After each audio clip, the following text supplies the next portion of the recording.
स्काईमेट में आप सबका स्वागत। मैं air vice marshal GP Sharma हूँ, president meteorology and climate change. जैसा कि हमने पहले बताया था, आज के पॉडकास्ट में हम मानसून पे चर्चा करेंगे। एक बहुत ही दिलचस्प स्थिति में है मानसून। बहुत सारी चीज़ें जो पहली बार हो रही हैं। वैसे तो हर मानसून एक डिफरेंट ही मानसून होता है। कोई भी दो मानसून बिल्कुल आपस में मेल नहीं खाते हैं, कितने साल का भी डेटा ले लें। लेकिन इस बार की स्थिति कुछ अलग से है। जैसा हम सब जानते हैं कि सबसे जल्दी ऑनसेट हुआ, काफ़ी जल्दी रादर 24 मई को, 8 दिन पहले सामान्य तिथि से बहुत तेज़ प्रोग्रेस हुई। 26 मई को मुंबई पहुंच गया। 11 जून नॉर्मल डेट होती है, तो इतने दिन पहले पहुंच गया। साइमल्टेनियस ऑनसेट हुआ नॉर्थ ईस्ट इंडिया पे भी और केरल तट पे। बहुत बार देखने को ये नहीं मिलता है। तो उसके बाद हैवी रेनफॉल, दक्षिण भारत में भी और पश्चिमी तट पे भी बहुत भारी वर्षा हुई। जो मुंबई का ऑनसेट था वो भारी वर्षा के साथ ही हुआ। हर बार ज़रूरी ऐसा नहीं होता कि इतनी भारी वर्षा हो, लेकिन 100 मिलीमीटर से ज़्यादा वर्षा सांता क्रूज में, कोलाबा में लगभग 2 दिन लगातार, ऐसा हर बार नहीं होता, लेकिन इस बार हुआ। नॉर्थ ईस्ट इंडिया में कितनी जल्दी फ्लड्स आ गए। कारण ये था, मुंबई में ऑनसेट, यहाँ भी एक मानसून सिस्टम बन गया था कोंकण रीजन पे, अरेबियन सी के पास, और नॉर्थ ईस्ट इंडिया के लिए बे ऑफ बंगाल में भी वो सिस्टम बना, डिप्रेशन बना, जो कि बांग्लादेश होते हुए नॉर्थ ईस्ट इंडिया में चला गया। उसके कारण, इन दोनों के कारण ही यहाँ भारी वर्षा हुई। और इतने जल्दी मानसून सीज़न में नॉर्थ ईस्ट इंडिया में फ्लड्स आना आते ज़रूर हैं। हर सीज़न में नॉर्थ ईस्ट इंडिया एक ऐसी पॉकेट है जहाँ एक बार या 2 बार हमें ज़रूर फ्लड्स देखने को मिलेंगे। लेकिन इस बार तो शुरुआती दिनों में ही, और काफ़ी 5, 6, 7 दिन तक उसका काफ़ी ज़्यादा असर रहा। हालांकि स्थिति में अब तो बिल्कुल सुधार है। अब तो वर्षा वहाँ नाम मात्र है, वहाँ वर्षा है नहीं। तो अब स्थिति ये बनी हुई है कि मानसून जल्दी भी आया, अच्छी वर्षा भी हुई, और अब काफ़ी सारे क्षेत्र कवर भी कर लिए समय से पहले। लेकिन उसके बाद एकदम ब्रेक लग गया, जैसे कहते हैं। मानसून मुंबई के आगे बढ़ा ही नहीं है। 26 मई को वहाँ आने के बाद हम देखें तो वहाँ से मानसून आगे बढ़ा ही नहीं है। जो उसकी नॉर्दर्न लिमिट ऑफ मानसून होती है, जो हम देखेंगे, ये है 26 मई से 10 जून। आज की बात करेंगे 11 जून की। आज के दिन में भी वही रहेगी, क्योंकि डेटा थोड़ा हट के आता है, बाद में आता है दिन में, इसलिए केवल 10 जून तक बनाया है। लेकिन आज भी मानसून यहीं पे रहेगा 11 जून। लगभग कितने 2 हफ्ते से ज़्यादा समय, 16 दिन एक ही जगह मानसून का स्टक रहना, एक ही जगह रुक जाना सामान्य बात नहीं है। ईस्टर्न आर्म इसकी सिक्किम, सब हिमालयन, वेस्ट बंगाल में। वैसे तो 26 मई को यहाँ भी जब मुंबई में पहुँचा था, तब यहाँ पे सिक्किम पहुँच गया था। हल्की सी प्रोग्रेस उसके बाद ही, और कहने को हम कहें तो लगभग उसी डेट से, 26 मई के बाद से या 29 मई के बाद से, यहाँ भी मानसून आगे नहीं बढ़ पाया है। अब तो हम उस स्टेज पे पहुँच रहे हैं कि मानसून चाहे जल्दी भी आ गया है, और उसका उत्तर भारत, उत्तर पूर्व भारत और पूर्वी जो भारत है, पूर्वी भारत में जिसमें बंगाल, बिहार, झारखंड, ये वाले क्षेत्र आते हैं, उनकी सामान्य तिथि अब पास आ रही है। 15 जून के आसपास वो बिहार, झारखंड, उसके भीतरी भागों तक पहुंच जाता है मानसून सामान्य तिथि में, सामान्य स्थिति में। लेकिन हो सकता है अभी कुछ थोड़ा वक्त लगेगा। ऐसा मानसून पैटर्न होने के कॉन्सिक्वेंसेस क्या हैं, मतलब क्या है उसका असर, क्या है। ज़्यादातर हम अपना मानसून का असर देखते हैं एग्रीकल्चर पे, किसान के लिए वो क्या मायने रखता है। जैसे ही मानसून ऑनसेट होता है, उसके बाद नॉर्मल गति से चलता रहे मानसून, तो किसान अपने आप को उस पॉइंट ऑफ व्यू से तैयार करता है, क्योंकि उसकी इच्छा यही रहती है कि मैं अपना खेत सोइंग के लिए, बीजने के लिए तैयार कर लूँ, ताकि जैसे ही मेरी बुआई ख़त्म हो, विद इन 2 डेज़ 3 डेज़ 1-2 दिन के अंदर अंदर वर्षा हो जाए। आइडियल सिचुएशन यही है और हर किसान इसी को ही लेके चलता है। अगर मानसून 24 मई को आ गया है केरल में, 26 मई तक वो महाराष्ट्र के कुछ क्षेत्रों में और मुंबई तक पहुंच गया, तो यही माना जा रहा था किसान के द्वारा भी और काफ़ी जो वेदर एजेंसीज हैं उसमें भी कि भाई इसके बाद मानसून आगे बढ़ेगा और काफ़ी सारे क्षेत्रों में। लेकिन हमने तभी से ही किसानों को सलाह दी थी, जैसे ही मानसून की रफ्तार धीमी हुई, कि अपने जो बुआई का जो उनका जो प्रोग्राम है, जो सिलसिला है, उसको थोड़ा सा पोस्टपोन करना चाहिए, क्योंकि मानसून आगे बढ़ने वाला नहीं है। और वही हुआ, वो स्टक है अभी। अब मैं तो कहूँगा जून के महीने में, अभी लगभग 20 जून के बाद ही परिस्थितियाँ थोड़ी सुधरेंगी, जबकि मानसून आगे बढ़ेगा। लेकिन उसमें भी थोड़ी कमी इसलिए रह जाए कि हम एक्सपेक्ट नहीं करेंगे कि वो एकदम से बहुत तेज़ी पकड़े और काफ़ी सारे क्षेत्रों में एक साथ ऑनसेट हो जाए, ऐसा नहीं होगा। तो ये तो नॉर्दर्न लिमिट ऑफ मानसून, इसकी हमने बात की। तो 8 जुलाई तक वैसे सारा एरिया कवर करता है। पिछले साल तो 2 जुलाई को ही कवर कर गया था। हालांकि स्टॉल हो गया था मानसून पिछले साल भी, जब पूर्वी भारत के हिस्सों में था। यहाँ वो फिर भी स्टॉल काफ़ी दिनों तक रहा था, लेकिन उसके बाद जब तेज़ रफ्तार पकड़ी तो 2 जुलाई तक सब जगह कवर कर गया था मानसून। इसका इम्प्लीकेशंस क्या है, हम इसका रेनफॉल पैटर्न देखें कि ये है आज के दिन में मानसून का रेनफॉल जो 1 जून से शुरू होता है उसका काउंट, और 30 सितंबर तक चलता है। तो 1 जून से और 10 जून, ये जो शुरुआती 10 दिन हैं, हमने देखें कि मानसून का रेनफॉल कैसा रहा है। तो कुछ ज़्यादा हमें अच्छी परिस्थिति दिखाई नहीं दे रही है। ये क्यूमुलेटिव रेनफॉल है जो कि लगभग पहले से शुरू होकर अभी तक जो हम लेते हैं सीज़न का। मानसून की बात करें तो इसमें हमारा टोटल एरिया जो कंट्री का अगर 100% लेके चलें, पहले 10 दिनों में हमारा 74% एरिया ऐसा है जिसमें मानसून डेफिसिट है, लार्ज डेफिसिट है, या ऐसे कुछ छोटा सा क्षेत्र है जिसमें कोई बारिश नहीं हुई। बहुत बड़ा एरिया, 74% एरिया में मानसून डेफिसिट होता है। ±19% तक तो नॉर्मल होता है। उसके बाद जैसे 20% से उससे बाद कमी आनी होती है, वो डेफिसिट हो जाता है। और कोई भी जब 60% से ज़्यादा एरिया जिसमें वर्षा कम हो जाती है तो उसको हम लार्ज डेफिसिट कहते हैं। 74% एरिया में पहले शुरुआती दिनों में डेफिसिट, लार्ज डेफिसिट या नो रेंज है। नॉर्मल एक्सेस बहुत कम एरिया में, केवल 17% एरिया में नॉर्मल है, 9% एरिया में एक्सेस है। और एक्सेस वही जो कि उत्तर पूर्व भारत में उन दिनों जब फ्लड्स आए थे, एक्सेस रेंस हुई थी, जनरली नागालैंड, मणिपुर, मिजोरम, त्रिपुरा, वो वाली पॉकेट है जब वो एक्सेस हुआ था। बाकी सारे क्षेत्रों में कोई ज़्यादा अच्छी स्थिति तो नहीं कह सकते, क्योंकि उसके बाद तो रेनफॉल बंद ही हो गया है। अब जून के महीने में अगर हम बात करें तो दिल्ली जैसे क्षेत्र में उसका कब मानसून आने वाला है, बहुत सारे प्रश्न हर बार इसी बारे में पूछे जाते हैं कि क्या हम एक्सपेक्ट कर सकते हैं कि बाकी जगह अगर मानसून जल्दी पहुंच गया था तो दिल्ली में भी जल्दी आ जाएगा। कोई ज़रूरी नहीं है, ऐसा कोई आपस में लिंकेजेस नहीं है कि अगर तब जल्दी आ गया है साउथ इंडिया में तो नॉर्थ इंडिया में कब आएगा कुछ पता नहीं, कुछ कहना मुश्किल हो जाता है। सबसे ज़्यादा वेरिएशन अगर वेदर की होती है, क्लाइमेट कंडीशंस की होती है, वो जून के महीने में होती है। जून के महीने में क्योंकि मानसून कवर करता है पूरा केरल से लेके करीब पूरा भारत ही, केवल पश्चिमी राजस्थान को छोड़ दें तो।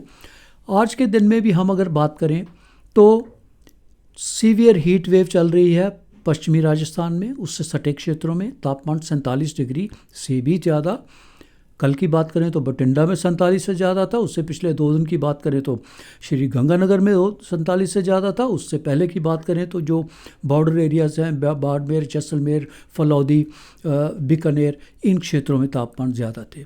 और दूसरी तरफ अब परिस्थितियां ऐसी बन रही हैं कि मानसून सिस्टम एक सर्कुलेशन तो बन चुका है पहले, इसका मैं जिक्र अभी करूंगा। उसके कारण अच्छी वर्षा, भारी वर्षा होने वाली है दक्षिण भारत में, कर्नाटक के क्षेत्रों में, कोंकण गोवा के क्षेत्रों में, केरल में भी होगी उसके कारण वर्षा।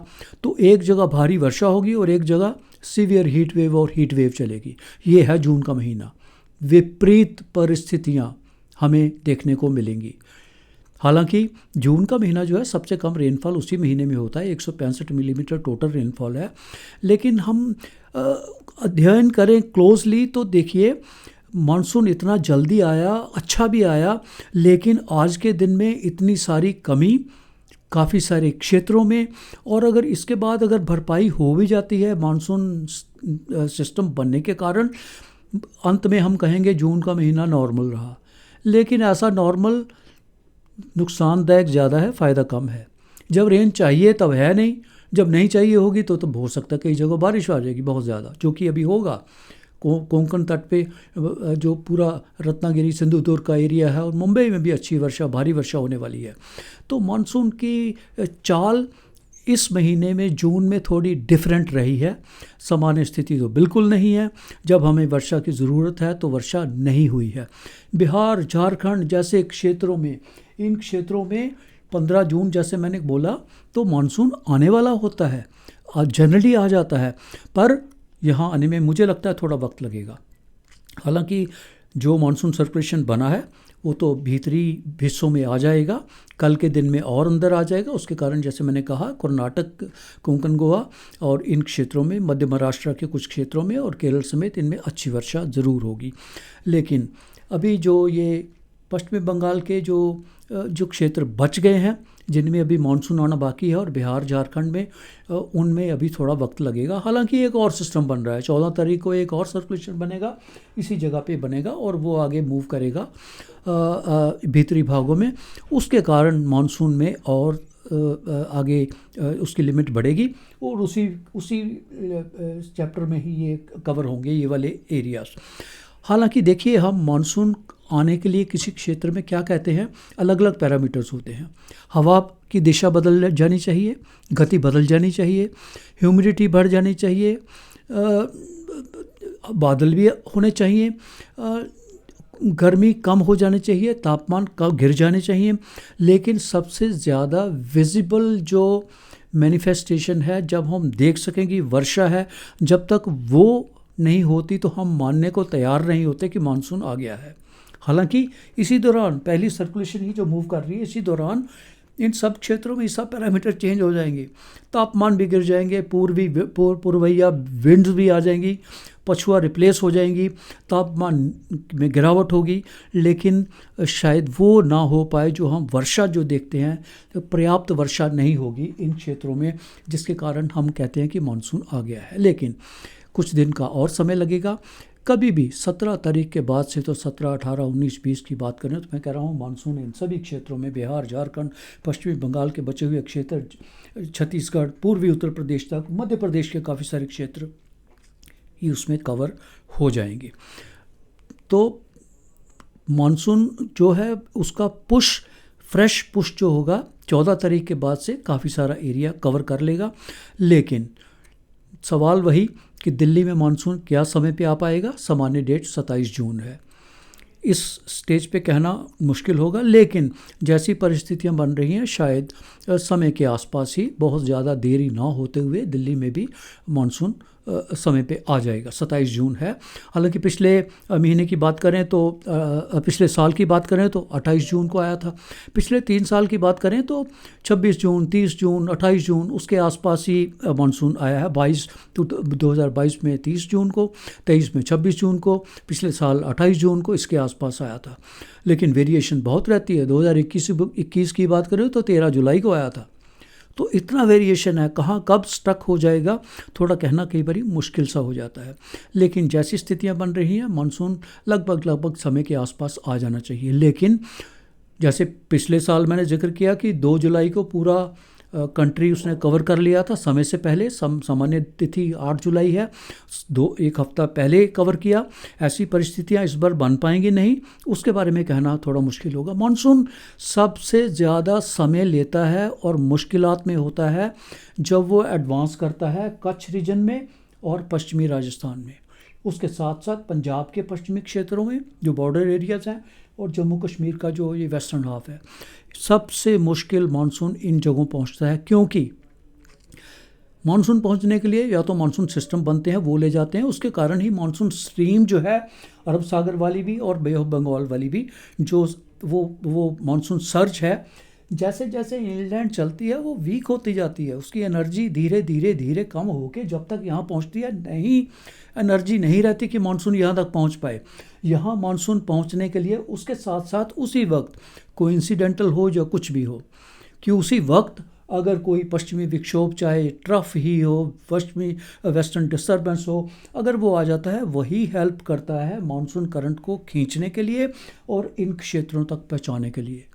ऑन इट्स ओन अगर हम कहें कि monsoon current bay of Bengal की खाड़ी से चल के इंडो गैंजेटिक प्लेन से होते हुए यहाँ तक पहुँच जाए, नहीं, नामुमकिन, करीब करीब।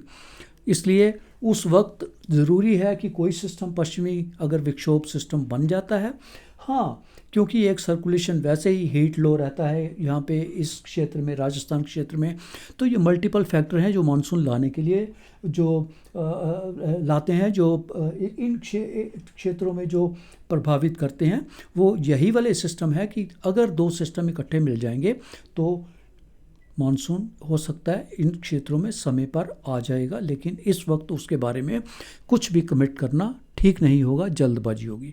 दिल्ली के बारे में परिस्थितियां बन रही हैं अगले सप्ताह। इस सप्ताह तो ज़्यादा बारिश नहीं हो देख रहे हम। तापमान हालांकि 43 डिग्री क्रॉस किया, कल भी किया, परसों भी किया, कल तो लगभग 44 डिग्री 43.8, लेकिन ये कोई असामान्य सी बात नहीं है। हर मई के महीने में एक भी दिन दिल्ली में हीट वेव नहीं देखने को मिली, जो कि बहुत असामान्य था।